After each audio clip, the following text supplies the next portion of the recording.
everyone to the April 14th, 2020 special city council meeting, the Ogden City Council. Let the record reflect that all council members are present with the exception of Councilmember Lopez, who is asked to be excused. The first item on our agenda is approval of minutes, and we'll ask Councilmember Stevens about the regular city council meeting of October 1st, 2019. Thank you, Chair. Those minutes are correct as I read through them, and I make a proposal that we approve that we adopt the minutes of October 1st, 2019. I'll second that. Thank you. So we have a motion by Councilmember Stevens and a second by Councilmember Heyer for the minutes. All in favor? Aye. Aye. Any opposed? Thank you. Those pass. So now we'll invite a report from the Planning Commission, the fiscal year 2021 to 2025 capital improvement plan. And first we'll ask Amy Mabey from the staff, council policy analyst from the staff, to introduce it. Absolutely. Thank you for the opportunity. So tonight before you, I'm going to provide a brief presentation just regarding the plan itself, and then Greg Montgomery is also on if there's questions, as well as some of our other staff to really help respond to those questions. So before you to consider setting a public hearing, and this is a little bit different with the process, so we want to encourage the public the opportunity to provide feedback in advance if desired, and then also through some of the new mechanisms we've put in place. They're also welcome next, actually in 2 weeks, if the public hearing is set this evening, to have the opportunity to provide input in real time during that.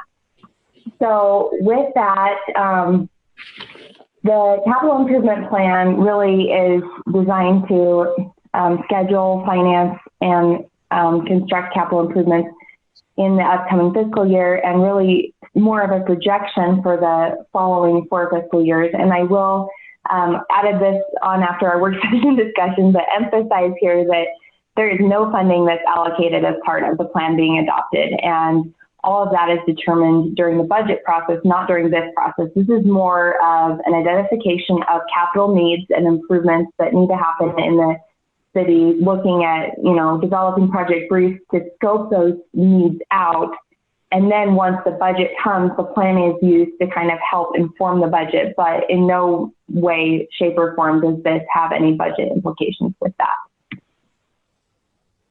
So capital improvement projects include projects that are greater than $30,000. Can be kind of a variety from that, a lot dealing with some of the general just maintenance and needs of city infrastructure, and can also include studies and evaluations of what those types of projects may include. Funding sources for the capital improvement plan. So the general fund is a big source, obviously city resources and funds, but another one that we discussed in the work session earlier and is really important, and not just federal and state grants, but grants in general. And so sometimes project briefs are created not knowing, and you'll see that with the BRT, which is the administration's top ranking, not knowing whether or not we are going to be able to secure funding, but to have a plan in place if we are able to secure funding, and to be a little bit more competitive to get that funding. And so that's part of that as well. And then there's specific funding we get for roads and roadway repairs. Our utilities are a really big asset that require a lot of maintenance, and so that is obviously a big part of the capital improvement plan. And then there's some bonding as a revenue source, and then other grants and partnerships as well. So the CIP plan and process, and we've discussed this, but it really looks at what are the city needs, what are some long-term goals, and what do we want to see for our investments in the upcoming years. Making sure there's consistency with the general plan. So as part of this, and that's why this is under reports from the Planning Commission, the Planning Commission did review this to ensure consistency with the general plan. There's a couple of projects in it that they said aren't consistent yet, but have the ability to become consistent with the adoption of the airport master plan. And so those are still kind of tracking along with this, and then informing the budget and setting those priorities. Like I said, this is not a budgetary item, so it really kind of helps you all to see maybe what the different projects are and competing interests so that you can make those determinations as part of the budget process, and is that policy document that it reflects both administration and the council's views on this. So with the timeline, we're a little bit off this year. So typically, per ordinance, the plan is submitted by November 1st. We received the draft CIP plan in January, February timeline. The Planning Commission was able to review, provide a recommendation, and then here we are now ready to set the public hearing. And part of the timeline with the rush timeline on our end with this April 14th to set the public hearing for the 28th is to make sure that this is in place prior to the budget being transmitted so that you can use that as a filter as part of your process. So before you for consideration, there's 45 projects in total.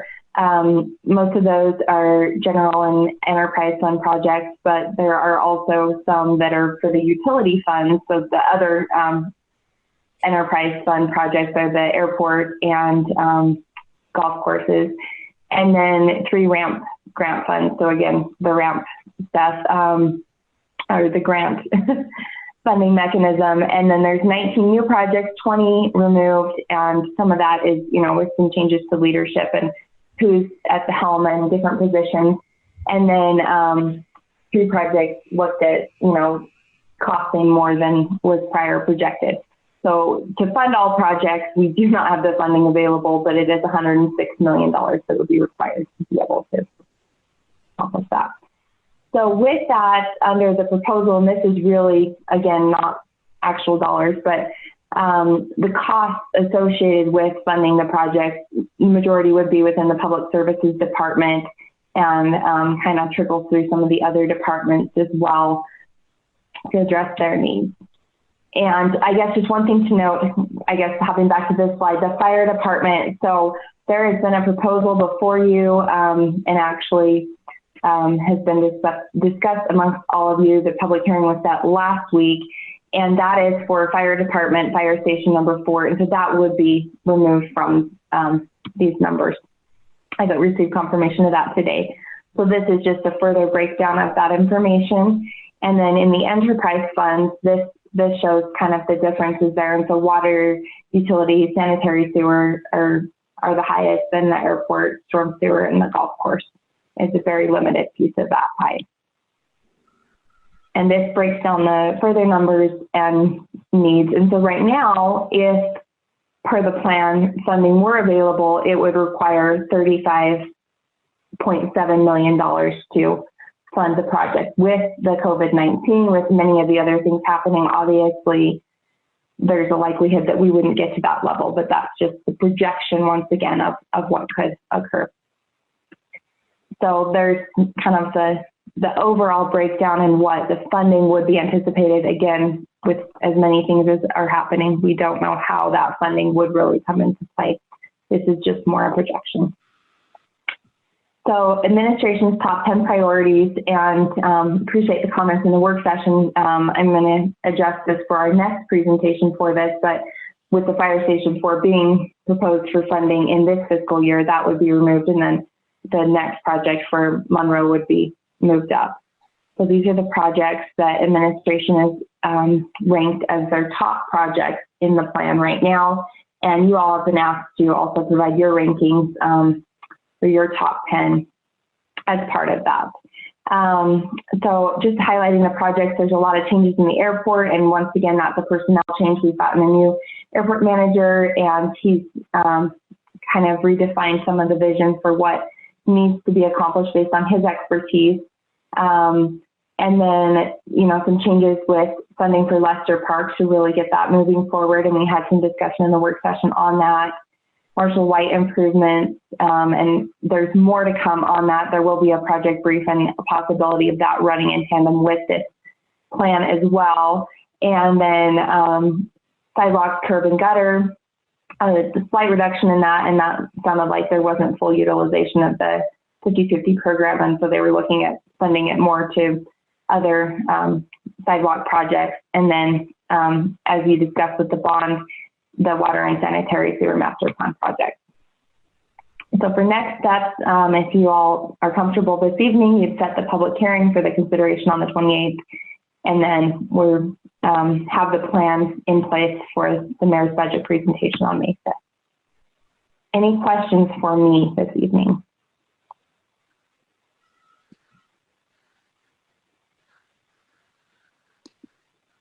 Amy Sue, I have a couple of questions. So project information briefs, when are they due, or is there an ordinance that says they're due by a certain time, or can you submit those at any point in time throughout the year? Project information briefs, so those come as part of the plan. So those are included in the plan, and in order to get those in the plan, that requires a CIP plan amendment. And what does it take to do an amendment?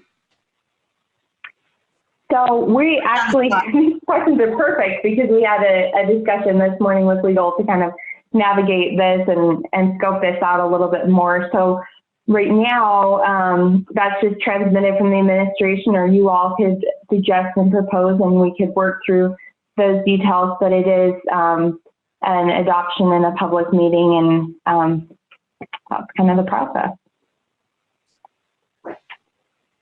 Thank you. No, thank you. And if there's questions for administrative staff or Greg Montgomery too on the Planning Commission recommendation, they are available to address those. Any questions?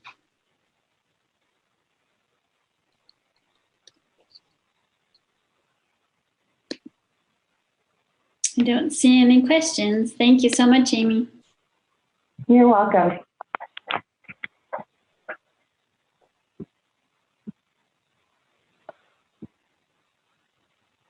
Were Justin and Lisa also going to present, or is that they were just here in case we had questions? They are just here in case we had, or you all had questions. I don't know, Greg, I wasn't able to communicate with Greg before, but if you wanted to present and had any information, you're welcome to, but Justin had just indicated mostly it would be kind of that, or excuse me, not Justin, Lisa indicated it would be availability to respond to questions. Typically, council staff makes this presentation. Thank you. I don't see. Did you have anything? Oh, sorry, Greg Montgomery, you would like to add? I think you've covered everything. We just talked earlier, both last week and this week in the work session, about the Planning Commission's recommendation. As you pointed in your presentation, the chief role of the Planning Commission is to assure consistency with the general plan of the projects that are being proposed. And as they recommended the 2021-25 CIP to you, they had identified that the plan was consistent with the general plan, other than two items in the airport, which were more a timing issue. And those items will actually be considered by the Planning Commission tomorrow as they review the master plan for the airport.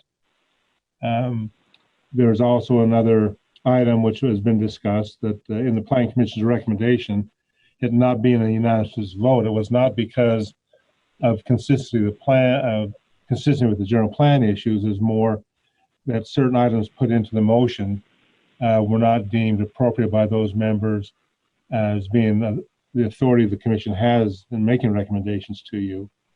But the CIP itself, they feel does comply, and recommend that it be forwarded on for your consideration. Thank you, Greg. Thanks, Greg, and thanks, Amy.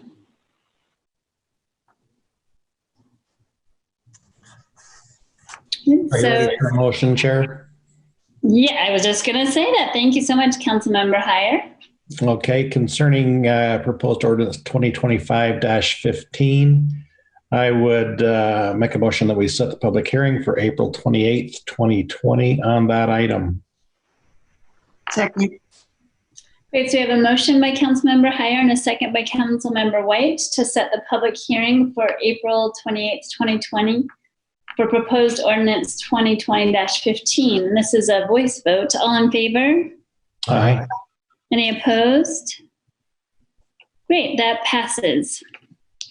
I think I'd just like to make a quick comment about that. Is one thing I was suggesting in the work session is I'm excited to get the additional CIP project to look it over next week before we actually have the public hearing, so I can better understand how that might fit into the overall capital improvement plans in general over the next few years.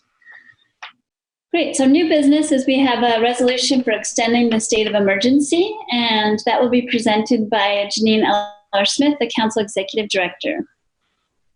Thank you, Chair. And before I make that brief presentation, just remind the residents who might be on this call or listening to it on Facebook that you will have the opportunity prior to that public hearing, if you so choose, to comment on that CIP. And we'd encourage you to go to the website and use that jot form to make those comments. Thank you for that. So with regard to the state of emergency, as you know, on March 16th, the Mayor Caldwell issued Proclamation 2020-1, declaring a state of emergency in Ogden City due to the COVID-19 and the impacts that the city was about to feel. Per state law and also Ogden City Ordinance, the mayor can declare an emergency up to 30 days, but anything beyond 30 days, the council requires council approval. So the resolution before you authorizes the continuance of that state of emergency and authorizes the mayor to continue to use his executive powers to address the crisis as appropriate, and to look for any assistance that they might require, if that's through mutual aid agreements that are in place or through the federal or state governments. The term of this resolution, it'll take place, if adopted, would take effect immediately, and it would continue until the governor lifts the state of emergency for the state of Utah, or until the mayor determines by issuance of a second proclamation terminating that local emergency. So with that, we, based on the continuing issues that we're seeing with COVID-19, the staff's recommendation is that you adopt this resolution. Any questions from council members? Has the mayor done any other proclamations or changed anything at this point? Not that I'm aware of. Okay. Other than declaring it a state of emergency, which is fine.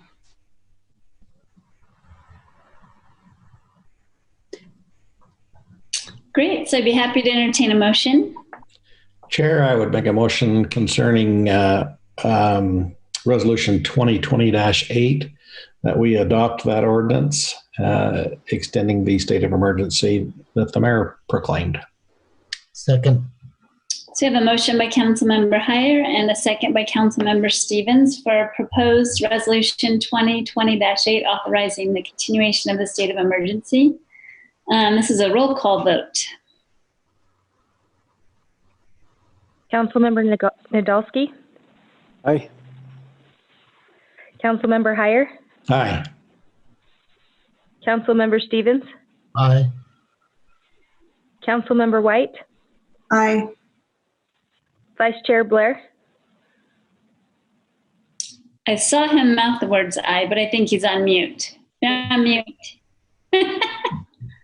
Aye. Hi. And Chair Chaburka? Aye. Thank you. That passes.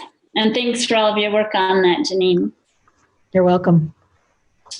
Now we have time for the written public comments, and I'm just reviewing them right now. They're in the packet for those of you that don't know. Looks like we have 6 comments related to COVID-19 and trash services, cigarette butts on 25th, Worldwide Day of Prayer and Fasting, protective equipment for city employees, and Planning Commission vote on the CIP. Is there any council members that would like to comment on any of these specific comments? Nothing specifically, but I think it is important that the public understand that we do get these as they come in, as well as them being listed in the packet. So we do have a double opportunity to review those and thank them for that. So last week I kind of responded to Joanne Lawrence a little bit in the meeting, but because we had received it that same day. And her comment is kind of general to thinking about how this COVID-19 outbreak really does impact populations, especially the populations of people of color, a little bit more than others. And I think we have seen reports of that across the country as well, based on not necessarily genetics, of course, but based on the kind of jobs maybe people have to do as essential employees and also exposures from others. So we certainly will keep that in mind, Joanne. She wrote that. There are a couple questions for the mayor and administration. I'm not sure if they had an opportunity to look at the comments or had a chance to respond on their own. One is about a question about having a spring cleanup service that this constituent, Devon Lohr, I think that's how you say his name, is asking. They've lived in other cities and they had a spring cleanup there, and we're wondering if that's something that Ogden would be interested in doing.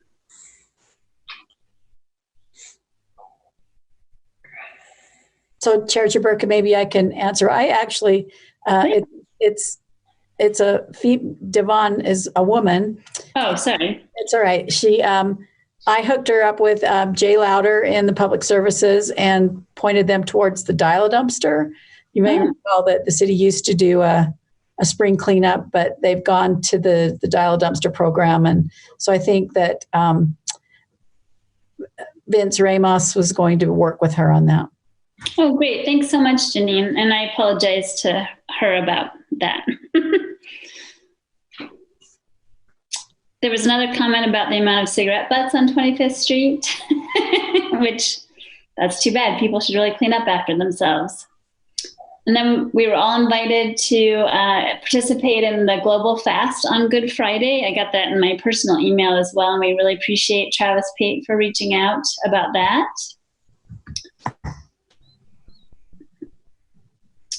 And then we had some questions, and I think the mayor actually answered these from Amy Wicks about the golf course and things like that being open and being concerned about that. But then also about asking a question about what kind of protective equipment the employees were using. And I think you responded to that, Mayor, for the EMS first responders, but they also are wondering about the public works employees, what kind of protective equipment that they are provided. I thought the mayor covered that quite well in his comments right at the beginning in the work session. I can't tell if the mayor wants to respond or not. I can hit him again if you want. Yeah, no, I'm just asking.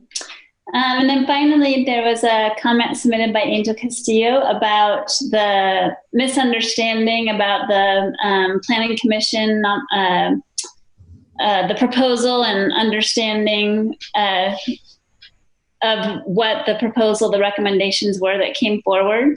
So I think that she'll have an opportunity to also speak at the public hearing about this. And I believe she probably reached out to all the other council members as well. Just about this issue of understanding whether it was an appropriate recommendation for the Planning Commission or not. Anybody like to respond to any of those?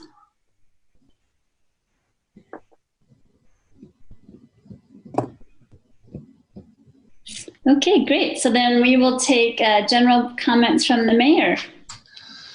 The only thing I would add, we had a lot of time to talk before, but it is National Dispatchers Week, and they are one of our primary key pieces and when we talk about public safety and everything else. So I hope you'll give an opportunity to say thank you to the dispatchers. They're on 24/7, 365. It's always staffed. They're fully functional. I honestly believe that we have one of the best 911 districts in the entire state of Utah, and for that point, the entire nation. So we're doing a big thing tomorrow for them at 4:00, and we'll have the police out, and we're doing a whole bunch of other things to celebrate the medical workers and people that are doing things that put them in harm's way, and we really appreciate that. And as I mentioned earlier, on a personal note, I got a text from my little brother who's an ER doc at IHC,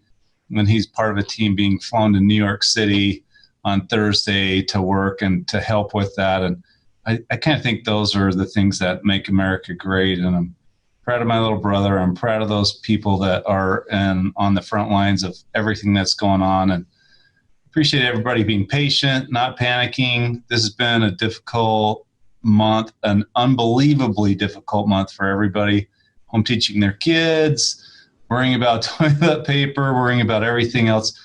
It's just an unprecedented time. So we appreciate everybody's patience and those that are out working through it. And it's nice to see you all. I miss seeing you all in person. Everybody else in that Zoom, I told this on a Facebook Live video. Zoom sucks. We're tired of Zoom. We want to see it get back together, but we in Weber County have flattened the curve. We've done some amazing things, and that's props to everybody. And we really appreciate everybody being willing to work together and figure this out as a community. And we really appreciate it, all of you all. Thank you. Any comments from council members?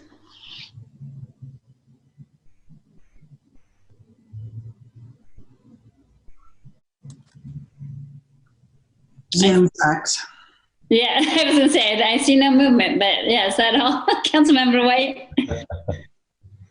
Yeah, I can't figure out mute and unmute, apparently.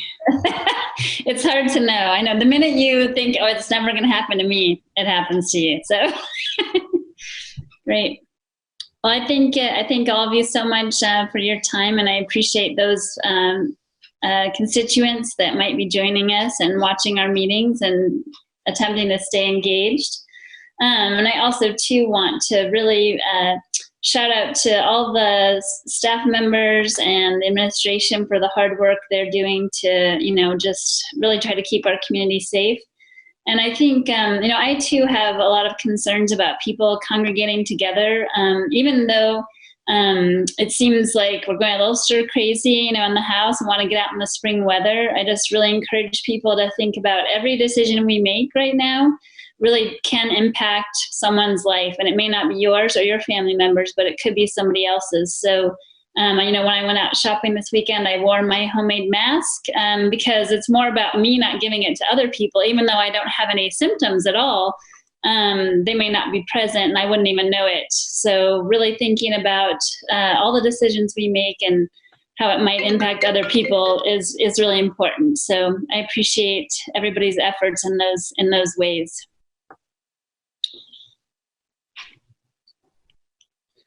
Great. So I guess we can adjourn. Motion to adjourn. I have a motion by Councilmember Heyer to adjourn. Second. And a second by Councilmember Nadolski. Great. Thank you so much. Oh, all in favor? I forget to ask. Aye. Aye. Any opposed? Okay, great. We have just one more item in our work session. We'll just reconvene back there in just a moment. Thank you.